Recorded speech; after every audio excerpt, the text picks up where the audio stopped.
तो इंटरमीडिएट परीक्षा के नतीजे आ गए हैं और भाई इस बार की कहानी सिर्फ पास फेल की नहीं है, बल्कि इसमें एक बहुत बड़ा ट्विस्ट है। एक ऐसी अनाउंसमेंट हुई है जो हजारों स्टूडेंट्स का फ्यूचर बदल सकती है। चलिए देखते हैं कि आखिर पूरा मामला है क्या। स्क्रीन पे ये जो नंबर दिख रहा है 85.19%। अब ये सिर्फ एक आंकड़ा नहीं है, ये एक बहुत बड़ी कहानी की शुरुआत है। तो सवाल ये है कि आखिर इस नंबर में ऐसा क्या खास है। तो ये जो नंबर है ये है इस साल के इंटर एग्जाम का ओवरऑल पासिंग परसेंटेज। मतलब एक शानदार आंकड़ा है। ये दिखाता है कि कितनी बड़ी तादाद में स्टूडेंट्स की मेहनत सफल हुई है।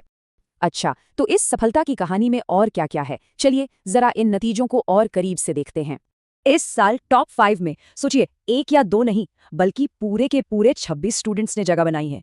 इससे आप अंदाजा लगा सकते हैं कि कंपटीशन कितना कितना टफ था। लेकिन रुकिए, इन 26 टॉपर्स की लिस्ट में ना एक बहुत ही इंटरेस्टिंग बात छिपी हुई है। क्या है वो बात? बात यह है कि इन 26 टॉपर्स में से 20 लड़कियां हैं और सिर्फ 6 लड़के। मतलब आंकड़े बिल्कुल साफ हैं। इस बार तो लड़कियों ने बाजी मार ली है भाई। तो कह सकते हैं कि इस साल के रिजल्ट्स की जो सबसे बड़ी हेडलाइन है वो यही है, लड़कियों का जबरदस्त प्रदर्शन। ठीक है, एक तरफ तो ये सफलता का जश्न है, लेकिन उन स्टूडेंट्स का क्या जिनका रिजल्ट उतना अच्छा नहीं रहा, जो इस बार चूक गए? तो अब उनके लिए आगे का रास्ता क्या है? बस इसी सवाल का जवाब देने के लिए एक ऑफिशियल अनाउंसमेंट हुई है।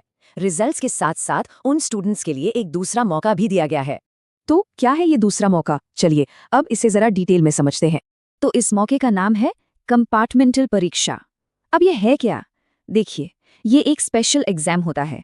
ये उन स्टूडेंट्स को एक चांस देता है जो एक या दो सब्जेक्ट में पास नहीं हो पाए, ताकि ताकि उनका पूरा एक साल बच सके।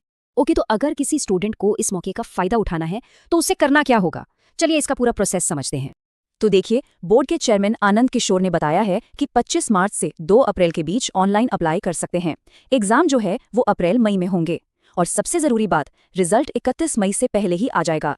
यानी सब कुछ बहुत तेजी से और एक फिक्स्ड प्लान के मुताबिक होने वाला है। अब देखिए, ये सिर्फ एक और एग्जाम करवाने की बात नहीं है। इसके पीछे एक बहुत बड़ा और बहुत जरूरी मकसद है।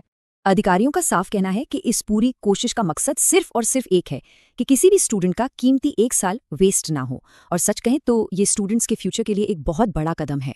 और यहीं पर एक बड़ा सवाल उठता है कि क्या स्टूडेंट्स पर से प्रेशर कम करने के लिए ऐसा दूसरा मौका हर बड़े एग्जाम में मिलना चाहिए? इस बारे में क्या ख्याल है?